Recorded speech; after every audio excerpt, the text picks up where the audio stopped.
দুনিয়ার হায়াত। আরে ভাই, আমরা দুনিয়ার হায়াত নিয়ে যে অবস্থা করে ধরে রাখছি, যে হিসাবে মজবুত করে ধরে রাখছি, যেরকম অহংকার আমরার ভিতরে, আমরা ভাবতেছি বহুত দিন বেঁচে থাকবো। আর বহুত দিন ভাই, কত দিন? খুব বেশতে বেশ 70-80 বছর, 100 বছর, বা তার চেয়ে আর কিছু বেশি দিন বেশিও থাকতে পারি, আল্লাহ যদি হায়াত দিয়া থাকে। কিন্তু আমরা তো এটাও জানতেছি যে আমাদের চোখের সামনে আমরা দেখতেছি, বুঝতেছি যে 1 মিনিটের ভরসা নাই মানুষের মৌতের।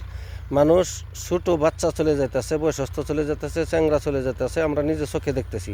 তারপরেও আমরা খুব আশা যে বহুত দিন বেঁচে থাকবো, বেশতে বেশ 100 বছর, বা তার চেয়ে কিছুদিন বেশি হইতে পারে আল্লাহ যদি দেয়া থাকে। তাহলে এই বয়সটারে যে আমরা অত বড় মজবুত করে অহংকার হিসাবে ধরে রাখলাম, আমরা কি পিছনের দিকে একটু তাকাইয়া দেখছি, বা একটু মনে করে দেখতেছি যে আমরা যে যতদিন ধরে আমরা হায়াত নিয়ে দুনিয়ার জিন্দা আছি, ততদিন ধরে বেঁচে আছি, আজ পর্যন্ত কতদিন চলে গেল, আর যদি বেঁচতে বেশ কতদিন বেঁচে থাকবো।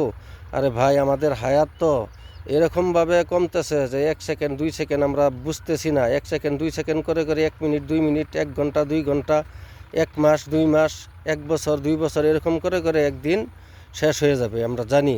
তো এটা নিয়ে আমরা অত অহংকার করার দরকার নাই ভাই। আমরা একটু আখেরাতের কথা চিন্তা করি, আর আমাদের বিশেষ করে নিজের কথা একটু ভাবি, আখেরাতে কি হবে, কবরে কি হবে, সেই কথা চিন্তা করে একটু আল্লাহর কথা, আল্লাহর হুকুম আহকাম পালন করার চেষ্টা করি।